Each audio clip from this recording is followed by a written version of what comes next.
ನಗರಿಯಲ್ಲಿ ಅದ್ದೂರಿ ಪಥಸಂಚಲನ ಸಂಘದ ಶತಾಬ್ದಿ ಹಾಗೂ ವಿಜಯದಶಮಿ ನಿಮಿತ್ತ ಗುಮ್ಮಟನಗರದಲ್ಲಿ ರಾಷ್ಟ್ರೀಯ ಸ್ವಯಂ ಸೇವಕರ ಸಂಘದ ವತಿಯಿಂದ ಗಣವೇಷಧಾರಿಗಳ ಶಿಸ್ತುಬದ್ಧ ಆಕರ್ಷಕ ಪಥಸಂಚಲನ ಶನಿವಾರ ಅದ್ದೂರಿಯಾಗಿ ನಡೆಯಿತು. ಶುಭ್ರ ಬಿಳಿ ವರ್ಣದ ಅಂಗಿ, ಕಾಕಿ ಬಣ್ಣದ ಪ್ಯಾಂಟ್, ತಲೆ ಮೇಲೆ ಟೋಪಿ ಹೀಗೆ ಆರ್ಎಸ್ಎಸ್ ಸಾಂಪ್ರದಾಯಿಕ ಉಡುಗೆ ತೊಟ್ಟು ಸಾವಿರಾರು ಸ್ವಯಂ ಸೇವಕರು ಶಿಸ್ತುಬದ್ಧವಾಗಿ ಹೆಜ್ಜೆ ಹಾಕುತ್ತಿರುವುದು ನೋಡುಗರ ಗಮನ ಸೆಳೆಯಿತು. ನಗರದಲ್ಲಿ ಪಥಸಂಚಲನ ಸಾಗುವ ಮಾರ್ಗದಲ್ಲಿ ಬೃಹತ್ ಕಮಾನು ನಿರ್ಮಿಸಲಾಗಿದ್ದು, ಬಣ್ಣ ಬಣ್ಣದ ಚಿತ್ತಾರದ ರಂಗೋಲಿ ಬಿಡಿಸಿ ಸಾರ್ವಜನಿಕರು ಸ್ವಾಗತ ಕೋರಿ ಗಣವೇಷಧಾರಿಗಳ ಮೇಲೆ ಪುಷ್ಪ ವೃಷ್ಟಿಗೈದು ಭಾರತ್ ಮಾತಾ ಕಿ ಜೈ ಎನ್ನುವ ಜಯಘೋಷ ಕೂಗಿ ದೇಶ ಪ್ರೇಮ ಮೆರೆದರು. ಸುಶ್ರಾವ್ಯವಾದ ಡ್ರಮ್ ಮತ್ತಿತರ ವಾದ್ಯಗಳಿಂದ ಮುಳಗಿದ ಹಿಮ್ಮೇಳ ಪಥಸಂಚಲನಕ್ಕೆ ಮೆರುಗು ನೀಡಿತ್ತು. ಇಲ್ಲಿನ ಬಾಬು ಜಗಜೀವನ್ ರಾಮ್ ವೃತ್ತದ ಮೂಲಕ ಆರಂಭಗೊಂಡ ಪಥಸಂಚಲನ ವಾಟರ್ ಟ್ಯಾಂಕ್ ಬಳಿ ದ್ವಿಮಾರ್ಗವಾಗಿ ಸಂಚರಿಸಿ ಮತ್ತೆ ನಗರದ ಗಾಂಧಿ ವೃತ್ತದ ಬಳಿ ಸಂಗಮಗೊಂಡು ಸರಾಫ್ ಬಜಾರಿನ ಚಿನ್ನ ಬೆಳ್ಳಿ ವರ್ತಕರು ಹಾಗೂ ಶ್ರೀ ರಂಗನಾಥ ಸರಾಫ್ ಇವರಿಂದ ಪುಷ್ಪವೃಷ್ಟಿ ಸಮಾರಂಭ ಕಾರ್ಯಕ್ರಮವನ್ನು ಹಮ್ಮಿಕೊಳ್ಳಲಾಗಿತ್ತು. ಪಥಸಂಚಲನ ಮುಗಿದ ನಂತರ ಆರ್ಎಸ್ಎಸ್ ಗ್ರೂಪ್ ವತಿಯಿಂದ ಸ್ವಚ್ಛ ಭಾರತ ಅಭಿಯಾನ ಮುಖಾಂತರ ರಸ್ತೆಯ ಮೇಲೆ ಬಿದ್ದಂತಹ ಪುಷ್ಪವನ್ನು ಸ್ವಚ್ಛ ಮಾಡಲಾಯಿತು. ಸಿದ್ದೇಶ್ವರ ದೇವಸ್ಥಾನ ಮಾರ್ಗವಾಗಿ ಬಸವೇಶ್ವರ ವೃತ್ತ, ಡಾಕ್ಟರ್ ಬಿಆರ್ ಅಂಬೇಡ್ಕರ್ ವೃತ್ತದ ಮೂಲಕ ದರ್ಬಾರ್ ಹೈಸ್ಕೂಲ್ ಮೈದಾನಕ್ಕೆ ತೆರಳಿ ಸಂಪನ್ನಗೊಂಡಿತ್ತು. ಬಹಿರಂಗ ಸಭೆಯಾಗಿ ಮಾರ್ಪಟ್ಟಿತ್ತು. ಗಣವೇಷಧಾರಿಗಳ ಪಥ ಸಂಚಲನದುದ್ದಕ್ಕೂ ಜಿಲ್ಲಾ ಪೊಲೀಸ್ ಇಲಾಖೆ ಸೂಕ್ತ ಬಂದೋಬಸ್ತ್ ಕೈಗೊಂಡಿತ್ತು.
ಸಂಘ ತನ್ನ ಶತಾಬ್ದಿ ವರ್ಷಗಳನ್ನು ಪೂರ್ಣಗೊಳಿಸಿ 101ನೇ ವರ್ಷಕ್ಕೆ ಕಾಲಿಡ್ತಾ ಇದೆ.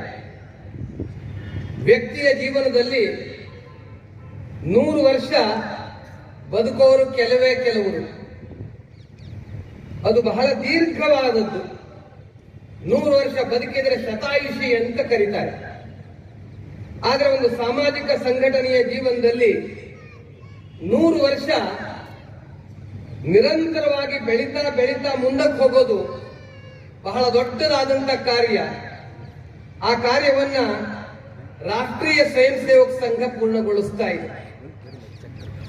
ಸಂಘ ಪ್ರಾರಂಭಗೊಂಡಾಗ ಸಂಘ ಸಂಸ್ಥಾಪಕ ಡಾಕ್ಟರ್ ಹೆಡ್ಗೇವಾರ್ ಅವರು ಶತಾಬ್ದಿಯ ಕಲ್ಪನೆಯನ್ನೇ ಇಟ್ಕೊಂಡಿರಲಿಲ್ಲ. ಉತ್ಸವವನ್ನು ಆಚರಣೆ ಮಾಡಬೇಕು, ಶತಾಬ್ದಿಯನ್ನು ಆಚರಿಸಬೇಕು, ಸಂಘದ ಹೆಸರು ಎಲ್ಲ ಕಡೆ ವ್ಯಾಪಿಸಬೇಕು ಅನ್ನುವ ಚಿಂತನೆ ಡಾಕ್ಟರ್ ಹೆಡ್ಗೇವಾರದ್ದು ಆಗಿರಲಿಲ್ಲ. ಭಾರತ ಇದು ಪ್ರಾಚೀನವಾದಂತ ರಾಷ್ಟ್ರ, ಇದು ಹಿಂದೂ ರಾಷ್ಟ್ರ. ಈ ರಾಷ್ಟ್ರದ ಸರ್ವಾಂಗೀಣ ಉನ್ನತಿ ಆಗಬೇಕು. ನಮ್ಮ ದೇಶವನ್ನ ಬ್ರಿಟಿಷರು ಆಳ್ತಾ ಇದ್ದಾರೆ. ಅವರನ್ನ ಈ ದೇಶದಿಂದ ಓಡಿಸಿದ್ರೆ ಮಾತ್ರ ಸಾಲದು. ಅವರು ಇಲ್ಲಿಗೆ ಬಂದು ತಮ್ಮ ಬೇರನ್ನ ಬೆಳೆಸ್ಕೊಳ್ಳಿಕ್ಕೆ ಕಾರಣವಾದಂತ ಎಲ್ಲ ಸಂಗತಿಗಳಿಂದ ಭಾರತ ಮುಕ್ತವಾಗಬೇಕು. ತನ್ನೆಲ್ಲ ದೋಷಗಳನ್ನ ದೂರ ಮಾಡಿಕೊಂಡು ಸಶಕ್ತವಾಗಿ ಸಂಘಟಿತವಾಗಿ ಸಮಾಜ ಎದ್ದು ನಿಲ್ಲಬೇಕು ಅನ್ನುವ ಕಲ್ಪನೆಯನ್ನು ಇಟ್ಕೊಂಡು ರಾಷ್ಟ್ರೀಯ ಸ್ವಯಂ ಸೇವಕ ಸಂಘದ ಕಾರ್ಯವನ್ನು ಡಾಕ್ಟರ್ ಹೆಡ್ಗೇವಾರ್ ಪ್ರಾರಂಭ ಮಾಡಿದರು 1925ರಲ್ಲಿ. ಮುಳ್ಳನ್ನ ಮುಳ್ಳಿನಿಂದಲೇ ತೆಗಿಬೇಕು ಅಂತ ಬ್ರಿಟಿಷರ ವಿರುದ್ಧ ಶಸ್ತ್ರವನ್ನ ಹಿಡಿದು ಹೋರಾಟ ಮಾಡ್ತಾ ಇದ್ದಂತಹ ಉಗ್ರಗಾಮಿಯ ಅನುಶೀಲನ ಸಮಿತಿಯನ್ನು ಪ್ರಮುಖ ಪಾತ್ರ ವಹಿಸಿ ಕೆಲಸ ಮಾಡಿದವರು. ಅಂದ್ರೆ ತನ್ನ ವಿದ್ಯಾರ್ಥಿ ಜೀವನ ಮತ್ತು ಹೊರಗಡೆ ಬಂದ ಮೇಲೆ ಸಮಾಜ ಜೀವನ ಎಲ್ಲದರಲ್ಲೂ ರಾಷ್ಟ್ರವನ್ನು ಬಿಟ್ಟು ಇನ್ನೇನು ಚಿಂತನೆ ಮಾಡದ ಶ್ರೇಷ್ಠ ದೇಶಭಕ್ತ ಡಾಕ್ಟರ್ ಕೇಶವ ಬಲಿರಾಮ್ ಹೆಡ್ಗೇವಾರ್ ಅವರು.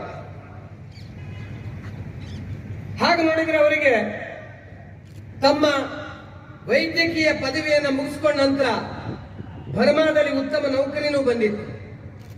ಆದರೆ ಇವರು ಯಾವುದೇ ಉದ್ಯೋಗವನ್ನು ಮಾಡದೆ, ಸ್ವಂತಕ್ಕಾಗಿ ಚಿಂತೆ ಮಾಡದೆ, ಪರಿವಾರದ ಚಿಂತೆಯನ್ನು ಮಾಡದೆ, ಅತ್ಯಂತ ಬಡತನದಲ್ಲಿ ಹುಟ್ಟಿದ್ರು.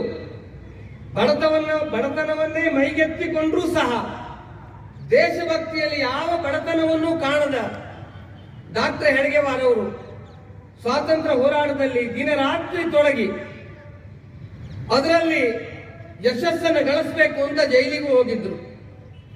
ಆದ್ರೆ ಇದೆಲ್ಲದರ ಮೂಲಕ ತಮ್ಮ ಅನುಭವವನ್ನು ಬೆಳೆಸ್ಕೊಂಡಂತ ಡಾಕ್ಟರ್ ಹೆಡ್ಗೇವಾರ್ರಿಗೆ ಅನ್ನಿಸ್ತು, ಈ ದೇಶವನ್ನ ಕೇವಲ ಬ್ರಿಟಿಷರಿಂದ ಮುಕ್ತ ಮಾಡಿದ್ರೆ ಮಾತ್ರ ಸಾಲದು. ಅದರ ಬದಲಾಗಿ ಈ ದೇಶದಲ್ಲಿ ದೇಶಕ್ಕಾಗಿ ಬದುಕಬೇಕು ಅಂತ ಪ್ರತಿಯೊಬ್ಬರಲ್ಲಿ ಸಂಕಲ್ಪವನ್ನು ಬೆಳೆಸಬೇಕು. ಈ ದೇಶದ ಪ್ರತಿಯೊಬ್ಬ ತಾನು ಈ ದೇಶದ ಮಗು, ದೇಶಕ್ಕಾಗಿ ಕಾರ್ಯ ಮಾಡೋದು ನನ್ನ ಕರ್ತವ್ಯ, ದೇಶದಲ್ಲಿ ಇರೋರೆಲ್ಲರೂ ನನ್ನ ಅಣ್ಣ ತಮ್ಮಂದರು, ಸೋದರರು, ಅಕ್ಕ ತಂಗಿಯರು, ಸೋದರಿಯರು ಅನ್ನುವ ಭಾವ. ಒಬ್ಬ ವ್ಯಕ್ತಿ ತನ್ನ ತಾಯಿಯನ್ನ ಕಷ್ಟದಲ್ಲಿದ್ದಾಗ ಸೇವೆ ಮಾಡೋದು ತನ್ನ ಕರ್ತವ್ಯ ಅಂತ ಅನ್ಕೊಳ್ತಾನೆ. ಹಾಗೆ ಈ ದೇಶದ ಪ್ರತಿಯೊಬ್ಬ ಮಗು ತಾಯಿ ಭಾರತೀಯ ಸೇವೆಗೆ ಕರ್ತವ್ಯ ಅಂತ ಅಂದ್ಕೊಂಡು ಮುನ್ನಡಿಬೇಕು. ಈ ಭಾವವನ್ನು ಎಲ್ಲಿವರೆಗೆ ಜನರಲ್ಲಿ ಬೆಳೆಸಕ್ಕಾಗೋದಿಲ್ವೋ ಅಲ್ಲಿವರೆಗೆ ಸ್ವಾತಂತ್ರ್ಯ ಬಂದರೂ ಉಳಿಸ್ಕೊಳ್ಳೋದು ಕಷ್ಟ ಅನ್ನುವಂಥ ನಿರ್ಧಾರಕ್ಕೆ ಬಂದು ಡಾಕ್ಟರ್ ಹೆಡ್ಗೇವಾರ್ ಅವರು 1925ರಲ್ಲಿ ರಾಷ್ಟ್ರೀಯ ಸ್ವಯಂ ಸೇವಕ ಸಂಘವನ್ನು ಪ್ರಾರಂಭ ಮಾಡಿದರು. ಇವತ್ತು ಬಹಳ ದೊಡ್ಡ ಸ್ವರೂಪವನ್ನು ನಾವು ದೇಶದಲ್ಲಿ ಕಾಣ್ತೀವಿ. ಸಂಘ 100 ವರ್ಷವನ್ನು ಪೂರ್ಣಗೊಳಿಸಿದೆ. ಪ್ರಾರಂಭದ ವರ್ಷದಲ್ಲಿ ಡಾಕ್ಟರ್ ಹೆಡ್ಗೇವಾರ್ ಅವರು ಚಿಕ್ಕ ಮಕ್ಕಳನ್ನ ಇಟ್ಕೊಂಡು ಅವರಿಗಾಗಿ ಪ್ರತಿನಿತ್ಯದ ವ್ಯಾಯಾಮ ಕೇಂದ್ರವನ್ನ, ಬೌದ್ಧಿಕವಾಗಿ ಅವರ ವಿಕಾಸಕ್ಕಾಗಿ ಯೋಜನೆಯನ್ನ ಮಾಡ್ತಾ ಶಾಖೆ ಅನ್ನುವ ಪುಟ್ಟ ಸ್ವರೂಪವನ್ನ ಜನರ ಕಣ್ಮುಂದೆ ಇಟ್ರು. ಬಾಲಕರನ್ನು ಒಟ್ಟಿಗೆ ಸೇರಿಸ್ತಾ ಆಟ, ವ್ಯಾಯಾಮ, ದೇಶಭಕ್ತಿಯ ಗೀತೆ, ಮಹಾಪುರುಷರ ಜೀವನ ಇದೆಲ್ಲವನ್ನ ಜೊತೆಗಿದ್ದು ಕಲಿಸ್ಕೊಡ್ತಾ ಒಬ್ಬೊಬ್ಬ ವ್ಯಕ್ತಿಯ ಮನಸ್ಸಿನಲ್ಲಿ ನಾವು ರಾಷ್ಟ್ರಕ್ಕಾಗಿ ಬದುಕಬೇಕು ಅನ್ನುವಂಥ ಸಂಕಲ್ಪವನ್ನು ಬೆಳೆಸೋದ್ರಲ್ಲಿ ಡಾಕ್ಟರ್ ಹೆಡ್ಗೇವಾರ್ ಯಶಸ್ವಿಯಾದರು. ಸಂಘ ಪ್ರಾರಂಭವಾದ ನಂತರ ಕೇವಲ 15 ವರ್ಷಗಳು. ಆದರೆ ಈ 15 ವರ್ಷಗಳಲ್ಲಿ ಡಾಕ್ಟರ್ ಹೆಡ್ಗೇವಾರರಂತೆ ನಾವು ಸಹ ರಾಷ್ಟ್ರಕ್ಕಾಗಿ ಬದುಕಬೇಕು ಅನ್ನುವ ಅನೇಕ ಜನರನ್ನು ಡಾಕ್ಟರ್ ಹೆಡ್ಗೇವಾರ್ ತಯಾರು ಮಾಡಿದರು. ಒಂದು ಘಟನೆಯನ್ನು ಇಲ್ಲಿ ಉಲ್ಲೇಖ ಮಾಡಿದ್ರೆ ತಪ್ಪಾಗಲಿಕ್ಕಿಲ್ಲ. ಡಾಕ್ಟರ್ ಹೆಡ್ಗೇವಾರ್ ಜನ್ಮ ಶತಾಬ್ದಿಯ ಸಂದರ್ಭದಲ್ಲಿ ಸಂಘದ ಕಾರ್ಯಕ್ಕಾಗಿ ತಮ್ಮ ಜೀವನವನ್ನೇ ಮುಡುಪಾಗಿಟ್ಟಂತಹ ಪ್ರಚಾರಕರ ಒಂದು ವರ್ಗ ನಾಗ್ಪುರದಲ್ಲಿ ನಡೆದಿತ್ತು. ಅದರಲ್ಲೊಬ್ಬರು ಅನೇಕ ವರ್ಷ ಪ್ರಚಾರಕರಾಗಿ ಕಾರ್ಯ ಮಾಡಿದಂತಹ ಹಿರಿಯರು ತಮ್ಮ ಜೀವನದ ಅನುಭವವನ್ನು ಹೇಳಿದರು. ಡಾಕ್ಟರ್ ಹೆಡ್ಗೇವಾರ್ ಅವರು ತೀರ್ಕೊಂಡು ಸ್ವಲ್ಪ ದಿನ ಆಗಿತ್ತು. ಡಾಕ್ಟರ್ ಹೆಡ್ಗೇವಾರ್ ತೀರ್ಕೊಂಡಾಗ ಅವರ ವಯಸ್ಸು 51. ಆದರೆ ಅವರಿಂದಾಗಿ ತಯಾರಾದಂತಹ ಮಕ್ಕಳ ವಯಸ್ಸು 15, 16, 13, 14. ತಂದೆಯನ್ನು ಕಳ್ಕೊಂಡಂತೆ ದುಃಖಿತರಾದಂತಹ ಎಲ್ಲ ಬಾಲಕರು ಒಂದು ಮನೆಯಲ್ಲಿ ಮಹಡಿ ಮೇಲೆ ಕೂತ್ಕೊಂಡು ಡಾಕ್ಟರ್ ಹೆಡ್ಗೇವಾರ್ ಫೋಟೋ ಇಟ್ಕೊಂಡು ಅಳ್ತಾ ಇದ್ರು. ಆ ಮನೆಯ ತಾಯಿ ಹುಡುಗರು ಏನ್ ಮಾಡ್ತಾ ಇದ್ದಾರೆ, ಯಾಕೆ ಅಳ್ತಾ ಇದ್ದಾರೆ ಅಂತ ನೋಡ್ಲಿಕ್ಕೆ ತಮ್ಮ ಗೆಳತಿಯ ಜೊತೆಗೆ ಮೇಲಕ್ಕೆ ಬಂದರು.